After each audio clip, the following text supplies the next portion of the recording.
기후 환경 놓치지 않을 거예요. 노빠꾸 대중문화 환경 스토리 고품격 팟캐스트 그린컬처 클럽.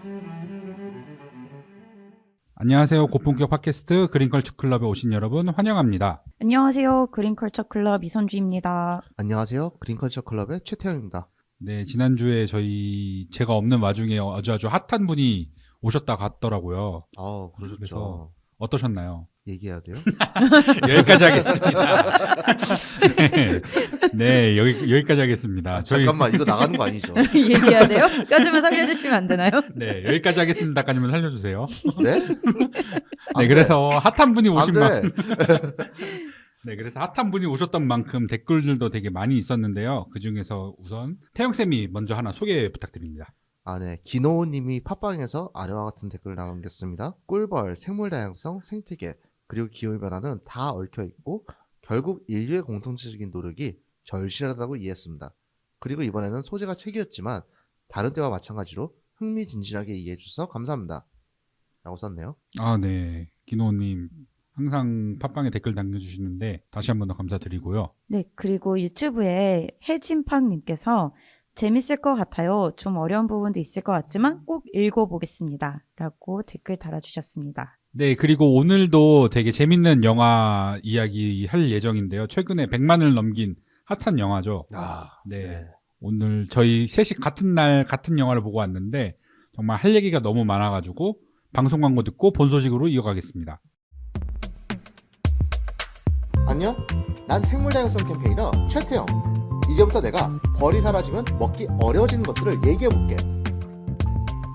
수박, 호박, 배추, 배, 사과, 키위, 딸기, 당근, 오이, 망고, 양파, 멜론, 체리, 레몬, 가지, 라임, 아보카도, 애플파이, 과일, 빙수, 블루베리, 고기, 우유, 크림커피, 화채, 아몬드까지? 이거보다도 더 많다고? 꿀벌을 살리고 싶지? 그린피스와 함께 정부의 꿀벌을 지켜달라고 요구해줘. 본 방송은 스포일러와 결말을 포함하고 있습니다. 오늘 이야기할 영화는 최근 가장 극장가에서 핫한 애니메이션이죠. 미야자키 하야오의 그대들은 어떻게 살 것인가입니다. 와. 같이 봤잖아요. 그랬죠. 그쵸. 그날 같이 영화 보고 맞아요. 술도 마셨죠. 그쵸, 맞습니다. 그때 영화 이야기를 하느라고 거의 집에 못 들어갈 뻔했는데 선주쌤 그때 막 네, 제가 도망가던 뒷모습이 되게 환하게 보이는데요. 네, 제가 막차를 겨우 탔습니다. 그만큼 정말 할 얘기도 많고 네, 정말 상상할 것도 굉장히 많았던 그런 영화였습니다. 맞아요. 그리고 그만큼 요즘 인터넷으로 의견 같은 것들 보면은 굉장히 다양한 의견들이 있는 것 같아가지고 저희도 거기에 한번 이야기를 덧붙여 보려고 합니다. 그럼 우선 일단 이 영화 다들 어떻게 보셨나요? 저는 네. 정말로 전 너무 좋았어요. 개인적으로.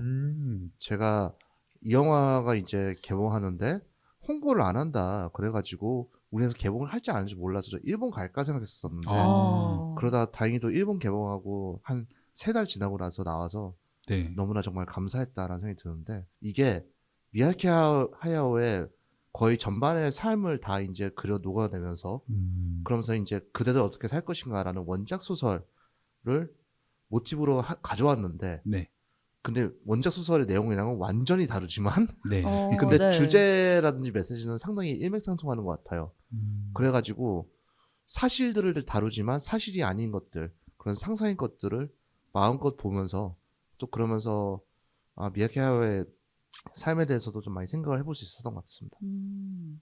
네, 맞아요. 이번에 영화가 미야자키 하야오의 그런 자전적인 요소들이 좀 많이 심어져 있다. 이런 평가들이 많고, 저도 보면서, 이거는 그분의 감독의 약간 어린 시절을 좀 투영한 것일까? 아니면 이런 부분은 지금 현실 본인을 좀 투영한 것일까? 라는 생각을 좀 하면서도 저는 이 영화를 보면서, 역시 이 미야자키 하야오의 영화는, 여운이 강하다. 라는 걸 다시 한 번쯤 느꼈어요. 하울의 움직이는 성 그리고 센가치로 이런 되게 유명한 영화들을 보고 나서도 그냥 너무 재밌고 귀엽고 그렇구나 이렇게 끝난 게 아니라 그 영화에서 주는 메시지가 강렬하면서도 직관적이지 않았기 때문에 이 영화에 대해서 되게 많이 생각을 했었거든요.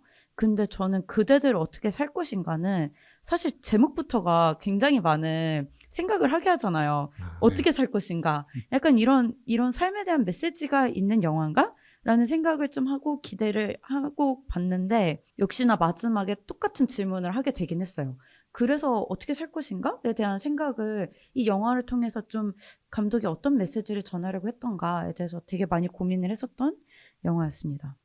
그래서 결론은 저도 굉장히 감명 깊게 봤어요. 저도 재밌게 봤는데 재밌게 본 포인트가 다른 영화들하고는 좀 다른 점이 있는 것 같아요. 우선은 우리나라에서는 영화를 되게 잘 만들었다, 재밌는 영화다 이러한 것들이 보통 이렇게 서사가 굉장히 깊다라든지 아니면은 서사보다는 뭔가 이런 비주얼적인 측면에서 너무너무 강하다든지 약간 이런 두 가지 측면이 있는 것 같은데 요 영화 같은 경우에는 두 개 다 약간 해당되지 않는 부분이 있다 보니까 오히려 약간 호불호가 있지 않나 약간 이런 생각이 들었거든요. 예를 들어서 뭐 센가치히로라든지 아니면은 예전에 아주 고전적인 동화에서 나오는 이상한 나라의 앨리스라든지 그 오즈의 마법사라든지 이렇게 아예 주인공이 다른 세계로 떨어지면서 생기는 그러한 모험극 약간 이러한 동화의 현실을 펼치고 있는데 이게 약간 꿈처럼 계속 맥락이 없는데 이어지는 느낌이 있잖아요.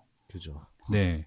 맥락은 없는데 이어지는 느낌이 있고 요게 그렇다고 해서 이거를 왜 이렇게 가는 거지라는 약간 궁금증이 들지만 주인공은 그냥 하고 있어요. 그쵸. 굉장히 자연스럽게. 약간 멀티버스에 떨어진 것 같은 그쵸. 그런 느낌. 네.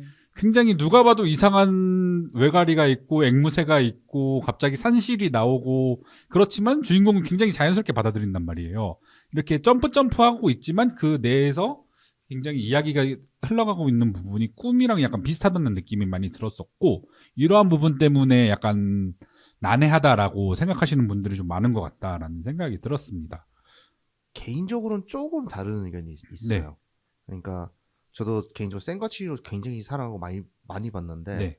사실 맨 처음 봤을 때는 치히로가 왜 갑자기 저렇게 행동하지? 그렇게 생각한 분이 되게 많았어요. 네. 이를테면 하늘에서 용이 날아가는데 갑자기 제가 보고 하쿠라는 걸 어떻게 알아? 그런 맞아, 생각도 맞아. 들었었고 네.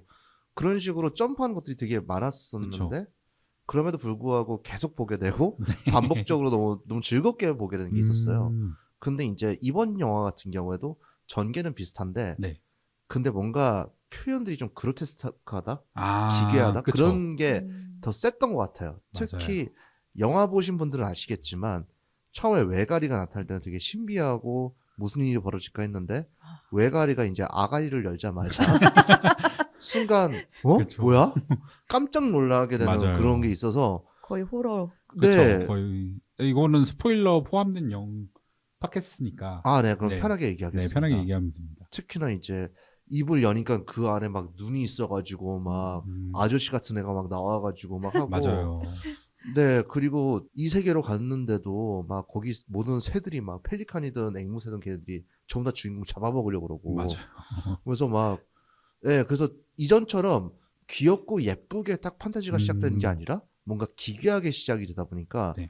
약간 받아들이기가 좀 힘든 게 있는 것도 있고 그쵸. 특히나 이제 미야자키 하야오 작품이라고 생각하면 기대하는 그러한 것들이 있잖아요. 맞아요. 네. 다 뭔가 귀엽고 뽀녀처럼 예쁘고 그런 게 나오거나 하울처럼 멋있는 애가 나오거나 그런 거 생각했는데 멋있는 게 없고 그냥 아저씨 같은 외가리가 나오니까 그래서 약간 사람들이 이걸 어떻게 받아들여야 되지? 혼란스러워하다가 좀 어렵게 느끼는 거 아닌가? 저는 거기다 더 첨언을 하자면 이번에 그 영화는 그 보여주는 그런 배경이나 전개되는 속도나 약간 그 등장하는 씬들 약간 여기에 생각보다 좀 그러니까 그 기괴하지만 생각보다 표현이 좀 단순하다고 해야 되나? 예를 들면 이제 센가치히로나 하울의 움직이는 성은 굉장히 속도감이 빠르고 되게 많은 요소들이 배경에 되게 많이 담겨져 있거든요. 그러니까 영화를 보면서도 은근히 보는 재미가 있는 거예요. 주인공 외에. 맞아요. 약간 막 거리도 보이고 뭐 성이나 뭐 센가치히로 같은 경우는 여관이나 뭐 이런 게 되게 많은 요소들이 있는 반면 이번 영화는 되게 핵심적인 요소들 외에는 그렇게 눈을 둘 만한 배경이 크게 없었다는 것에 사람들이 좀 평하시는 분들은 그런 부분에서 뭐 난해하기도 하고 실망스럽다 이런 평가를 했던 거 아닐까라는 생각을 좀 개인적으로 했어요. 그럴 수도 있겠네요. 특히나 약간 좀 이어진 얘기인지 모르겠지만 처음에 이제 할머니 나올 때가 제일 기억이 난다. 할머니 무리도 있잖아, 하이들. 네, 맞아요. 전 처음에 그 장면 봤을 때 벌써부터 얘가 이 세계에 빠졌나? 저도요. 뭔가 맞아요. 요괴들인 것 같은데 근데 알고 보니까 사람이에요. 그리고 그리고 모든 장면이 사실 조금 호러가 있지 않았나요? 저는 맞아요. 사실 조금 긴장되더라고요. 그래가지고 초반에 되게 느리게 이제 진행이 됐는데 말씀하신 것처럼 되게 이상하게 긴장하면서 보게 되는 게 맞아요. 있었어요. 그리고 그 배경 음악도 한몫을 하는 것 같아요. 그 외가리가 나올 때마다 약간 이렇게 내려앉는 그런 피아노를 치는데 굉장히 크게 크고 맞아요. 무섭게 내려치는 듯한 배경 음악으로 굉장히 그 분위기 자체를 가라앉게 만드는 그러한 맞아요. 연출이 있다 보니까 특히 더 초반에 좀 깝깝하다, 약간 맞아요. 답답하다, 약간 이런 느낌을 받았던 것 같아요. 그렇죠. 하울의 움직이는 성 OST 같은 경우는 카페 가면 계속 나오는데 근데 이번 거를 카페 가서 듣다 하면은 사람들이 그렇죠. 그쵸. 어려워할 것 같아요. 섬찟섬찟할 것 같습니다. 네.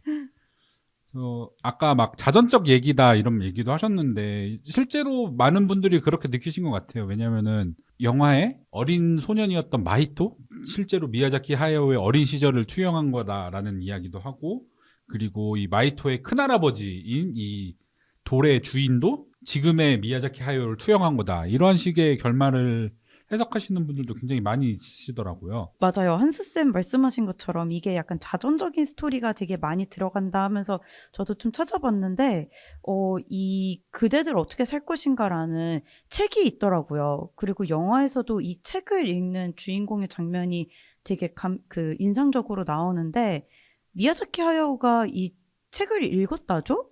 네, 실제 영화에서도 보면서 뚝뚝 눈물을 흘리고 맞아요. 그리고 그 책이 일본에서도 국민 소설이라고 해요.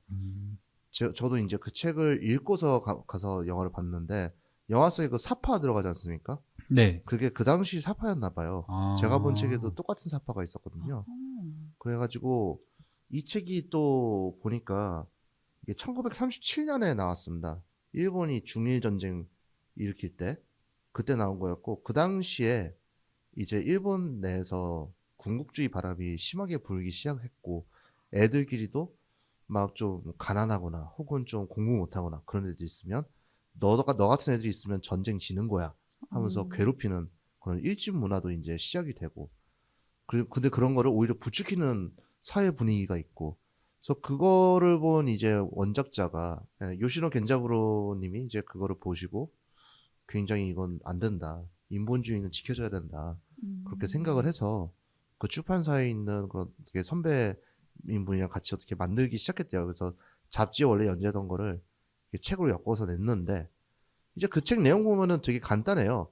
그 책의 주인공은 이제 코페르라는 소년이 나와요. 중학교 아이. 걔가 이제 아버지를 여의고 어머니랑 같이 살고 있는데 이제 외삼촌이 같이 보살펴 주면서 중학교 생활을 하는 이야기예요. 근데 이제 이 애가 코페르인 이유가 코페르니쿠스 같이 이제 성찰을 하면서 그렇게 안목이 있는 관찰력이 있는 그런 아이가 되어라 그런 의미에서 좀 코페르라는 별명을 이제 만들었고 실제로 애도 외삼촌이랑 같이 어떤 백화점을 갔다가 사람들이 이제 저녁 시간에는 많고 한산할 때도 한산하고 그런 거 보면 밀물썰물 같다 그러면서 이제 사람들이 어떻게 보면 이 자연 생태계에 있는 원자와도 같은 것 같다. 각각의 원자들이 서로 이제 교류를 하면서 생태계가 유지되는 것처럼 이 사람들도 사람끼리 서로 이제 교류를 하면서 올바른 이렇게 사회가 유지돼야 하지 않을까? 뭐 그런 식의 얘기를 코페르가 먼저 하니까 외삼촌이 감동받아서 너무 좋은 시각이야. 중학생이 네, 그런 그런 건가요? 그런 식으로 이제 얘기가 가는 거죠. 근데 영재네요. 그러면서 이제 이런저런 이야기들이 이제 사건들이 펼쳐져요. 그래서 학교에서 막 어떤 애가 가난하다고 이제 놀림받아요. 유부가게 아이인데 맨날 쟤는 두부 냄새나 해가지고 그렇게 왕따 당하려고 하는 애가 있어서 걔랑 친구가 되고 그리고 또 다른 친구 그 세 명의 이제 친구 무리를 만들었는데 다른 친구들이 이제 일진들한테 잡혀가지고 맞을 때 걔는 이제 용기 있게 나서지 못하고 숨어버렸는데 그래서 걔들한테 어떻게 용서를 구하지 하는데 이제 삼촌이 와가지고 용서를 바라지 말고 사과부터 하는 게 옳은 거야.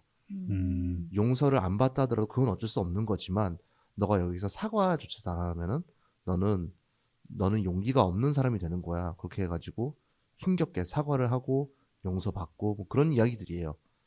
근데 이제 미야키 하야오가 그러니까 영화에서 나오지만 그걸 보고서 눈물을 흘리잖아요. 그렇죠. 주인공이 네. 눈물을 네. 흘리죠. 요즘 시대 보면은 너무 당연한 얘기잖아요. 네. 이게 뭐가 특별한 이야기야라고 생각할 수 있겠지만, 근데 그 시기는 진짜 그럴 만한 시대였던 것 같아요. 왜냐하면 그 책이 실제로 이제 태평양 전쟁이 시작되면서 금서가 됩니다. 아. 일본 정부가 네. 이런 식으로 인본주의를 이제 주창하는 이런 문학들, 네. 이런 것들이 결국은 전쟁에 반대하는 목소리로 이어지기 때문에 네. 이런 책은 나오면 안 된다 해서 금서를 하고 했는데 결국에는 이제 전쟁 끝나고 나서야 이제 다시 또 나온 책이었죠. 그렇구나. 그래서 이제 미야자키 하야오 같은 경우에는 1941년생일 거예요. 실은 전쟁 이제 막바지였고 4살까지밖에 기억이 없긴 할 거예요. 네. 이제 미야자키 하야오는 아버지가 그 유명한 군수공장 전투기 만들던 곳이었고, 그래서 이제 미야자키 하야오는 자라면서 아버지에게 되게 실망도 하고 아버지한테 아빠는 전쟁 부역자잖아 그런 식으로 하면 싸우기도 했었고, 한편 어머니 같은 경우에는 그 당시에 폐결핵 그런 것 때문에 많이 아팠다고 하더라고요. 계속 아파서 드러누워 있고 자기 혼자 이제 집안의 이런저런 일들을 도맡아서 막 하고, 그러니까 토토로에 이제 나오는 사츠키처럼 거기도 이제 어머니가 아프잖아요. 맞아요. 근데 마치 두 번째 엄마인 것처럼 씩씩하게 막 이렇게 집안일 꾸리고 그런 식으로 어린 시절을 살았다고 하더라고요. 근데 이제 미야자키 하야오 같은 경우에는 그런 거죠. 자기 아버지가 전쟁 범죄자고 전쟁 부역자고 그 전쟁 부역자인 아버지 덕에 되게 부유하게 살았거든요. 또 네. 그래서 나는 이렇게 편한 삶을 살고 있고 그거에 또 죄책감을 느끼고, 그래서 나는 이제 어떻게 사는 게 좋을까 할 때 그 책을 보면서 많은 감동을 받았다고 해요.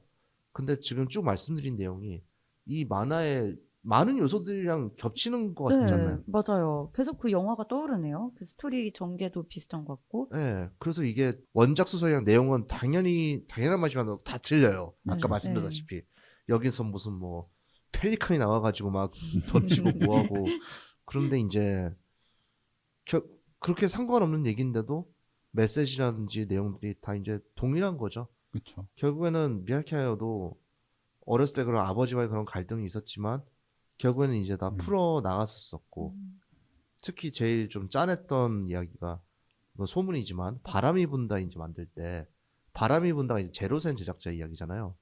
자기 아버지에 관해서 많이 생각해서 넣은 작품이라고 해요. 근데 그거 막 할 때 누군가가 미야자키 하야오한테 편지를 썼대요. 당신 아버지를 너무 미워하지 말아라. 당신 아버지가 그 당시에 난 어렸을 때 전쟁 고아가 돼가지고 막 힘들 때 나한테 초콜릿을 주신 분이다. 그때 난 내 생애 최초의 초콜릿을 먹었고 그걸로 이제 아직까지 너무 감사하게 생각하고 있다. 그러니까 그런 면도 있었었다.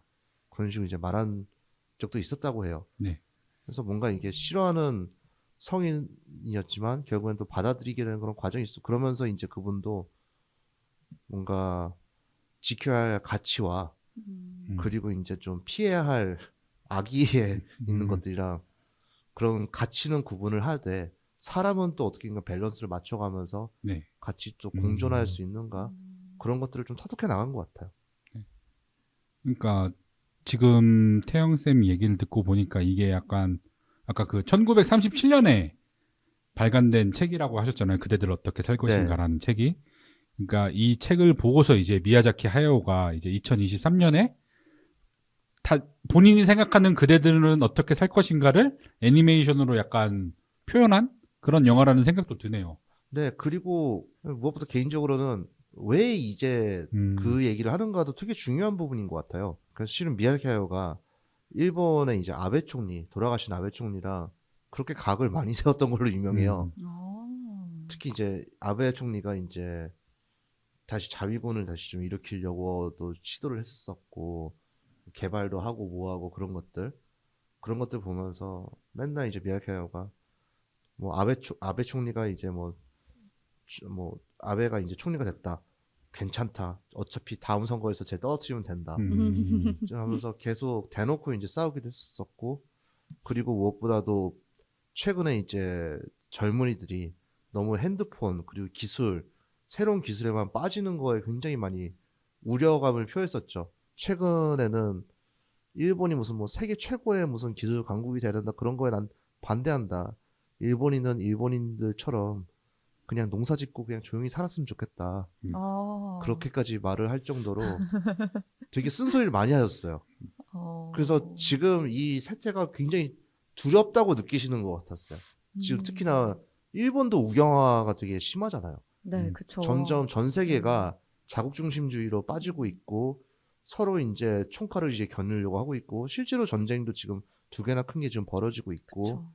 그러면서 이제 환경은 계속 파괴되고 있고 그런 상황에서 이렇게 가다가는 다 망해버린다라는 걱정 때문에 만든 것 같다. 그래서 특히나 이제 엔딩에서도 앵무새 대장이 칼로 이제 밸런스 힘들게 맞추고 있는데 그쵸. 13개 그걸 되게 어렵게 밸런스 맞추고 있는데 가서 칼로 이제 딱 내리치는 베어버리죠. 순간 그 세 개가 다 이제 끝장나는 것처럼 맞아요.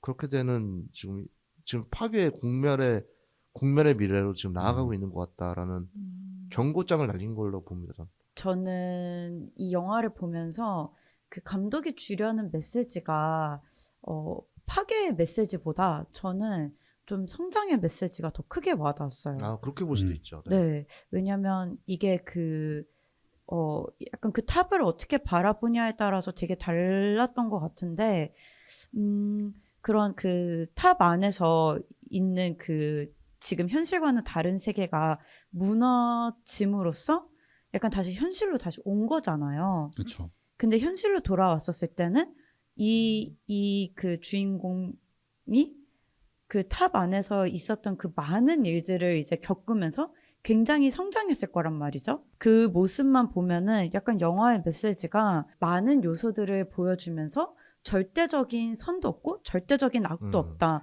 왜냐면 저는 그 앵무새 장군이 그거를 그 탑을 무너뜨렸을 때는 그 무너뜨리는 의미가 뭔지는 몰랐을 것 같아요. 이 세계를 파멸시키기 위해서 저거를 없애겠다 이것보다는 와 저렇게 고귀한 곳에서 저렇게 가만히 탑만 쌓고 있는 모습을 보니 화가 난다. 왜냐면 나와 같은 이 앵무새 군단들은 정말 먹고 살기 힘든데. 네, 그래서 그렇게 막 겨우 이 세계 들어온 애들 겨우 잡아먹으면서 물론 그쵸. 이제 그 영화 보면은 먹을 게 좀 풍족해 보이긴 했지만 어쨌든 약간 딱 그 울분과 약간 반역 이런 느낌일까요? 그러면서 이제 그 세계를 파괴한 것 같다는 생각이 들어서 약간 그 모습은 이 세상을 완전 파괴하기 위한 어떠한 진짜 악과 절대적인 악 이런 거라기보다는 약간 그 상황에서의 그 앵무새 장군이 약간 표한 감정 정도로도 바라볼 수 있지 않을까? 그렇다면 이 영화는 우리가 모두가 결국에는 이렇게 파괴적인 걸로 흘러갈 수 있으니 정말 그대들 얼른 깨어나라 약간 이런 느낌도 있을 수는 있지만 저는 어떻게 살아갈지에 대해서는 우리 모두 존재가 절대적인 악도 아니고 절대적인 선도 아니기 때문에 그런 거에 대해서 본인에 대한 자아 성찰과 반성과 그리고 이 세계를 바라보는 관점 뭐 이렇게 등등등등 성장해 나가면서 더 나은 세계를 위한 뭐 이런 메시지를 더 담고 있었다고 저는 조금 확대 해석을 했어요. 아, 선주쌤이 제가 생각한 거를 되게 더 잘 정리해 주신 것 같아요. 그러니까 네. 저도 이게 뭐 반드시 걔네들 앵무새 대장 나쁜 놈들 그렇게 얘기한 건 아니고 결국은 밸런스를 맞춰야 된다라는 건데. 아, 그쵸. 네, 근데 물론 거기 있는 큰 할아버지 네. 그분이 그냥 혼자 골방에서 그렇게 하고 있는 그런 모습들. 그렇죠. 근데 저는 사실 그 장면에서 좀 실제로 좀 울긴 울었어요. 그러니까 진짜 현실인 것 같다라는 생각도 들었고 특히나 이제 방금 말씀하신 것처럼 그 앵무새 무리들은 진짜로 이제 먹고 살기 힘든데 자꾸 이제 뭐야 이렇게 밸런스나 맞추고 있고 뭐 하고 이런 현실이 답답해서 내가 이제 해결할 거야 극단적으로 솔루션을 제기하고 근데 이런 것들이 결국에는 오히려 전 세계에서 벌어지는 거거든요. 그쵸. 특히나 이제야 이제 기후 정의 얘기를 하게 될 것 같은데. 그쵸. 네. 그러니까 서구 사회 때문에 이제 시작된 이 기후 변화, 위기, 네. 기후 위기 네. 이 문제 가지고 이제 전 세계 국가들끼리 자 그럼 이제 기후 변화 이제라도 막자. 이제부터 성장보다도 이제 최대한 탄소 중립을 위해서 전 세계가 나아가자. 그렇게 할 때 이제 개도국들에서는 아 너희들은 신나게 성장해놓고 왜 우리가 성장하려고 하니까 우리대로 하지 말라는 거야. 그런 식으로 해서 지금 좀 이제 기후적인 문제가 이제 화두가 된 거죠. 그래서 이제 어떻게 해야지 모두가 다 이제 만족을 하면서 그래서 이제 탄소 중립 그리고 이제 보다 더 좀 가능한 미래를 지속 가능한 미래를 만들어 나갈지 그런 거에 대한 논의가 굉장히 많이 좀 시작이 되고 있는 거죠. 그런데 이 과정이 지리멸렬하다라고 해가지고 포기하거나 혹은 뭐 그렇죠. 극단적인 단칼에 막 솔루션을 이렇게 뒤집어 엎거나 이런 네, 건 그런 걸 네. 찾으면 그러면 안 될 것 같아요. 그것이 결국에는 이 영화에서 앵무새 대장이 내린 선택과도 같다고 그렇죠. 생각합니다. 네네. 그렇죠. 그렇게 볼 수. 이렇게 균형을 잡으려고 하고 있는데 이것이 의미 없다, 부질없다 생각해가지고 뒤집어 엎는 거는 앵무새 대장이 이렇게 칼질한 거랑 같은 의미다. 그쵸. 그러는 거- 거죠. 거기서 약간 좀 더 그 네. 해석을 저도 한번 지금 방금 해봤는데 그거를 이제 기후 정의로 본다면 저는 그 할아버지가 탑을 네. 그러니까 마히토를 되게 오랫동안 기다렸잖아요. 그렇죠. 근데 기후 정의는 사실 그렇게 기다릴 수가 없잖아요. 그렇죠. 그러니까 그 할아버지는 그렇게 가만히 앉아서 마이토를 기다릴 게 아니라 그 탑을 새로 쌓을 수 있는 정말 빠른 그렇죠. 솔루션을 생각했어야 했다. 어떻게 보면 그 할아버지도 굉장히 이상적인 솔루션을 기다리다가 파멸을 맞이한 거잖아요. 맞아요. 그렇죠. 마이토라는 그 어떻게 보면 아기를 알아볼 수 있는 안목을 가진 아이를 기다리다가 그렇죠. 근데 그렇게 기다릴 게 아니라 기후정의 측면에서 본다면 우리 그렇게 기다릴 시간이 없고 기다리면 그렇죠. 파멸밖에는 답이 없다. 약간 맞아요. 이렇게 또 이어볼 수 있지 않을까라는 어. 생각도 듭니다. 그러니까 약간 미래 세대에게 이런 책임을 전가하고 그쵸. 무작정 너희가 알아서 할 거야라고 생각하는 게 아. 아니라 지금부터라도 행동을 해야 된다. 지금부터라도 새로 밸런스를 잡고 탑을 다시 쌓아 올려야 된다. 쌤 너무 해석 네. 좋습니다. 진짜. 네, 그런 부분이 이제 네. 미야자키의 진짜 아버지에게 느꼈던 네. 증오심 혹은 실망감 그리고 이제 본인이 과연 그래서 잘 이렇게 해나갔는가 그런 거에 대한 여러 가지 것들이 다 이제 반영된 것 같아요. 본인에 대한 그런 고민들이. 그렇죠. 그래서 되게 다 이어진 얘기인 것 같습니다. 네. 전부 다. 그렇네요. 그 아까도 얘기했지만 그 앵무새 대장과 함께 나왔던 앵무새 군단이 이제 영화의 중후반부에서 굉장히 많은 그러한 비중을 담당하고 있잖아요. 어떻게 보셨나요? 저는 그 앵무새 군단을 보면은 네. 굉장히 모든 분들이 아마 보셨으면 공감하셨겠지만 그 약간 전체주의, 국군주의를 되게 상징하는 군대와 약간 네. 슬로건 되게 귀엽게 보여졌지만 어쨌든 그런 거를 그쵸. 되게 상징적으로 보여주고 있는 것 같아서 전쟁을 굉장히 많이 떠올리게 되었거든요. 저는 그거하고 동시에 약간 어쨌든 그런 전체주의 속에서도 굉장히 이 앵무새들의 우스꽝스러운 모습을 많이 보여주잖아요. 이런 것들이 약간 그런 전체주의, 국군주의에 대한 풍자? 약간 이런 식으로도 좀 느껴졌던 것 같아요. 저는 개인적으로 약간 확대 해석이긴 합니다만 앵무새가 사람 말을 가장 많이 잘 따라하잖아요. 사람 맞아요. 말도 그렇고 네. 다른 동물 말도 따라해서 딱 하잖아요. 네.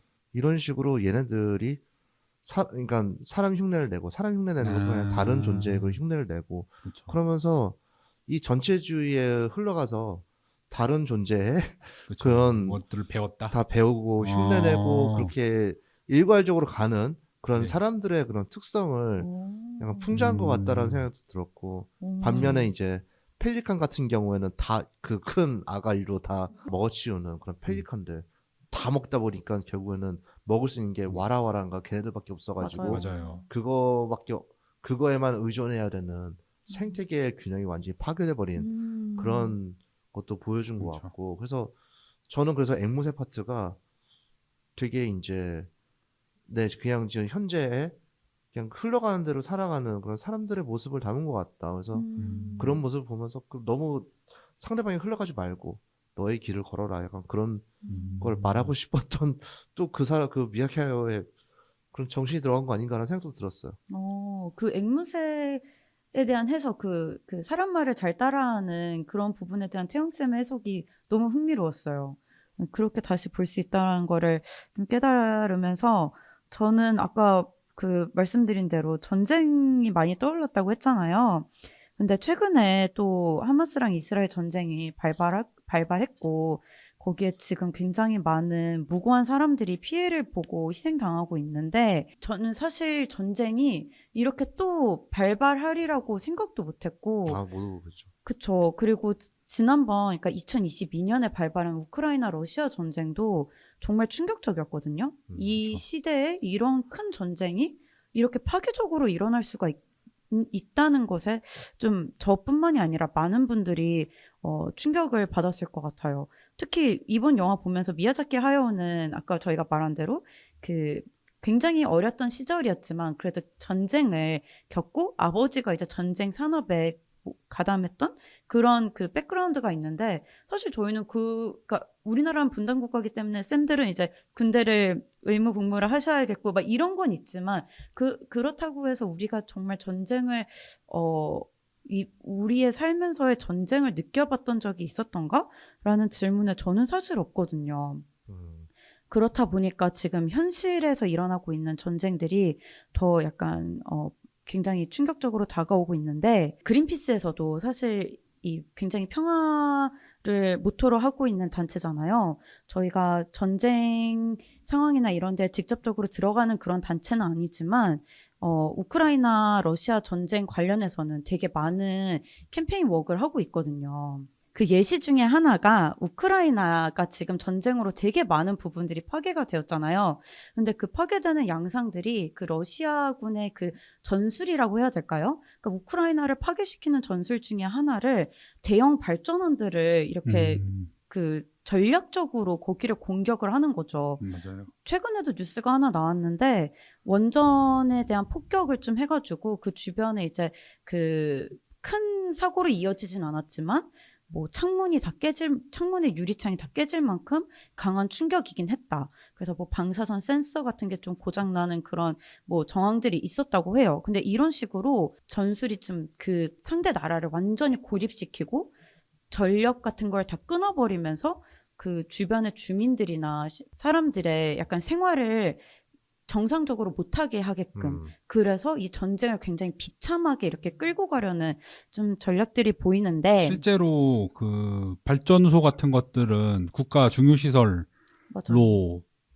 분류가 돼가지고 여러 뭐 군대라든지 이런 데서도 전쟁이 나면 최우선적으로 보호해야 되고 이런 곳이다 보니까 이런 에너지 문제라든지 이런 것들이 항상 이런 전쟁이라든지 이런 것들에 갖고 불균형적으로 올 수밖에 없는 거죠. 맞아요. 그리고 우크라이나 같은 경우에는 원자력 발전소가 그래도 좀 있는 나라예요. 4개 지역에 이제 원자력 발전소가 있고 1986년에 그 체르노빌이라고도 하죠. 초르노빌 원전 사고가 있었던 나라인 거예요. 근데 이런 식으로 이제 러시아가 원전에 대한 폭격을 가하고 또 작년 3월에는 자포리자 원전이라고 우크라이나 원전을 실제로 점령하면서 거기를 군사적 기지로 활용하는 그런 정황도 있단 말이죠. 그러니까 한세쌤 말씀하신 것처럼 우리나라 원자력 발전소 위에는 드론도 아예 못 날리거든요. 그렇죠. 굉장히 중요한 국가 시설인데 지금 그 자포리자 원전 같은 경우에는 우크라이나에서 아예 안전 관리를 할 수조차 없게 러시아가 점령해버리고 점령한 걸로 끝난 게 아니라 거기 가동을 정상적으로 하지 못하게 완전 이제 가동도 중단이 된 상태고 거기에 대한 안전 관리가 제대로 이루어지지 않고 있고 되게 이러한 좀 위험한 상황이긴 한데 그래서 이런 저희가 전쟁의 참상을 보면서 또 한번 보게 되는 거죠. 이런 대형 발전원, 특히 원전 같이 이런 발전소들이 얼마나 이런 외부의 물론 전쟁이 더 이상 나면 안 되겠지만 전쟁과 같이 되게 큰 외부의 충격이 얼마나 리스크가 강한가, 얼마나 약한 발전원인가 이런 거에 대해서 좀 저희가 다시 한번 보게 되는 것 같아요. 어쩌면은 그 큰 할아버지가 원전 같은 거에 의존하다가 원전 하나 무너지니까 다 끝나잖아요. 아, 그렇죠. 아, 너무 맞아요. 찰떡 같은 비유입니다. 큰할아버지가 쌓았던 그 작은 돌들이 원전 단지를 의미하는 게 아닐까요? 와, 그럴 수도 있어. 아우. 저는 이래서 네, 특히 이번 작품이 정말 좋은 거가 해석의 여지를 너무 많이 넓어놨어요. 맞아요. 너무 많이 열어놓기 때문에 너무 어렵게 생각하시는 분들도 있지만 그만큼 이제 보는 사람마다 다른 재미를 느낄 수 있는 것 같습니다. 그죠. 그러니까 사실 옛날 이전 작품도 그랬던 게 맞아요. 셀카치히로 행방불명 나왔을 때 그때 신의 21에 나왔던 사설 중 하나가 네. 이건 인터넷 실명제를 비판하는 아, 이야기다 그런 얘기도 나왔었어요. 그 당시에 보면서 이게 뭔 소리지? 더 모르겠는데 기억납니다. 확실히 기억나요. 그런 것도 있었고. 재밌네요. 맞아요. 그래서 우리나라는 뭔가 약간 획일화된 약간 해석이라든지 이런 것들을 좋아하시는 분들이 좀 있죠. 그러다 보니까 그렇죠. 이런 열린 사고라든지 너희들이 한번 생각해 봐라는 이러한 것들이 약간 좀 어렵다라고 느낄 수도 있는 것 같아요. 네, 그래 특히나 진짜 말씀하신 게 정말 맞는 게 대부분이 이제 뭐 작품 해설이다 뭐하다 하면은 어떤 사람이든 간에 이제 다 언어 영역, 수능 언어 영역 그렇죠. 시험 비문화 보는 푸는 것처럼. 네. 여기에 이제 작자가 무슨 의도였는가 그쵸. 그거를 이제 맞추는 거에만 혈안이 돼 음. 있는데 근데 예술이라는 거는 다 이제 어떻게 해석하느냐 그거에 따라서 달라진 거고 네. 달대로 이상도 논문이 몇백 개가 있고 네. 올해도 계속 나오고 있어요 매년 그런 식으로 해석의 여지가 무궁무진할 수 있다라는 얘기죠. 그쵸. 그러니까 이번 작품도 그렇게 해석할 수 있는 거고 우리도 이렇게 해석을 한 거고 아마 이제 보시는 청취자님들도 각자 이제 해석을 하게 될 텐데 네. 근데 그 해석을 또 이제 네. 믿고 댓글로 가면서 달아주시면은 저희들도 같이 한번 생각해보는 맞아요. 그렇죠. 그런 그러면서 기회가 되는 거죠. 같이 얘기 나누면서 이런 우리의 이제 그린피스의 의견도 듣고 다른 그쵸. 사람들의 의견도 듣고 하면서 또 맞아요. 같이 또 성장하면서 맞아요. 그렇죠. 이제 다양한 생각 가지고 네. 그러면서 이제 중요한 이제 밸런스를 맞추는 거겠죠. 네. 그쵸. 그러면서 또 이제 선주쌤은 마지막 차를 겨우 타게 되고. 그쵸.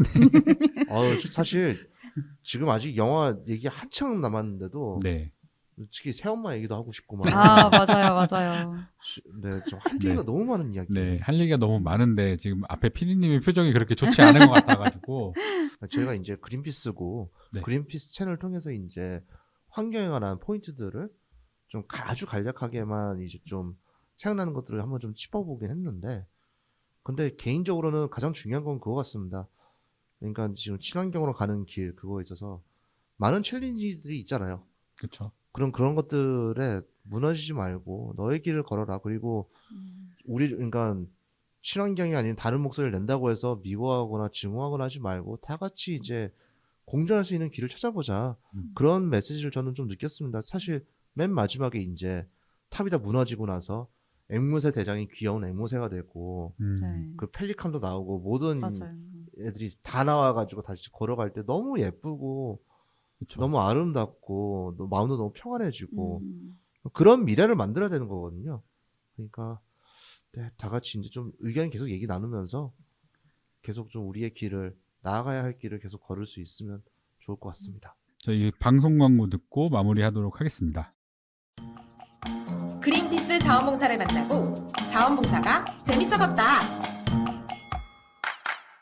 그린피스 자원봉사 함께하고 좋은 변화가 시작됐다. 플라스틱 제로 해양보호부터 기후위기 대응까지. 그린피스 자원봉사자는 환경보호 메시지를 널리 알리기 위한 다양한 캠페인을 함께 만들어갑니다. 지구를 위한 긍정적인 일을 시작하고 싶으시다면 지금 바로 검색창에 그린피스 자원봉사를 검색해 자원봉사자로 등록하세요. 사실 진짜 저희 한 3시간을 목표로 지금 뒤에 일정도 다 빼고 왔는데 맞아요. 지금 생각보다 빠른 퇴근이 될 것 같아가지고 지금 PD님이 흐뭇하고 계십니다. 네. 개인적으로는 네. 사실 그린피스 그러니까 환경 메시지뿐만이 아니라 네. 다룰 수 있는 게 너무 많으니까 이를테면은 우리 그 영화 보고 나서 맥주 마실 때 네. 네. 그때 막 달콤 쌉싸름한 초콜릿 얘기도 나오고 네. 그리고 막 안티크리스트 얘기도 나오고 그러니까 충격적인 영화들이죠. 정말 다양한 것들이 많이 생각나고 그래서 그런 것도 다 얘기하고 싶은데 그 얘기하면 진짜 끝이 없어지니까 맞아요. 여기서 끝내야 되는 안타까움이 있습니다. 아, 더 궁금하신 분이 있으시면은 그린피스 최태영 선생님에게 문의해 따로 연락 주시면서 주시는 네, 것으로. 영화에 대한 딥한 토크를 한번 해보시는 거를 추천드립니다. 선주쌤은 어떠셨나요? 저는 오늘 녹음하면서 약간 생각지도 못한 부분들이 좀 해석이 나왔어요. 앵무새를 그냥 사실 너무 귀엽게만 봤어가지고 저거를 뭐 그러니까 사람과 굉장히 친밀한 조류라고도 생각을 못했고 또 뭐 여러 가지 생각을 좀 확장하는 계기가 되었는데 저 또한 이 영화를 이제 쌤들과 얘기하기 전에 이 영화를 본 여러 사람들과 얘기를 해봤어요. 근데 다 다르더라고요. 정말 놀랍게도 해석이 다 다른데 다 그게 너무 잘 들어맞는 거죠. 우리 아까 전에 얘기한 기후정의와 원정과 뭐 되게 다양한 이야기들처럼. 그래서 이번 저희 팟캐스트 얘기를 듣고 또 이런 해석이 가능하구나라는 열린 마음으로 좀 들어주시면 좋을 것 같고 또 어떤 생각으로 보셨는지 진짜 댓글로 많이 참여해 주시면 저희 또한 또 그 내용에 대해서 한 번 더 생각해 보면서 좋은 얘기를 또 나눠볼 수 있지 않을까라고 생각이 듭니다. 정말 잘 만든 작품 같아요. 그런 네. 의미에서. 네, 저 같은 경우에도 정말 오랜만에 미야자키 하야오 작품을 봤는데 역시 명불허전이라는 생각이 들었고 절대 은퇴하지 마시기를 간절히 바랍니다. 은퇴 안 한대요. 은퇴 안 한대요? 새 다행입니다. 작품 만들겠대요. 진짜 네. 정말 다행이네요. 정말 근데 약간 미야자키 하야오 세계관을 약간 끝을 내는 듯한 약간 엔드게임 같은 그런 느낌의 영화라고 저는 생각을 했어가지고 이제 진짜 마지막 은퇴작이구나라고 생각을 했는데 꼭 새 작품을 그리신다니 천만 다행인 것 같고 다음 작품도 기대하겠습니다. 그리고 그대들은 어떻게 살 것인가와 관련해가지고는 아까 태영쌤이 얘기해주신 내용 중에서 좀 기억이 남는 게 본인이 한 잘못은 용서받기를 바라기 전에 솔직히 사과하라라고 말씀해 주셨잖아요. 우리나라도 그렇고 여러 기후위기에 이런 탄소를 배출하신 분들도 조금 생각해 볼 만한 문제가 아닌가 약간 이런 생각이 또 갑자기 들면서 마지막까지 기승전 기후위기로 마무리를 짓도록 해보겠습니다. 네, 그러면은 오늘 영화 정말 재밌으니까요. 한 번씩 보시고 댓글도 많이 남겨주시면 감사하겠습니다. 웬만하면 아이맥스로 보세요. 네, 네, 맞아요. IMAX 추천드립니다. 네, 추천. 감사합니다. 감사합니다. 감사합니다.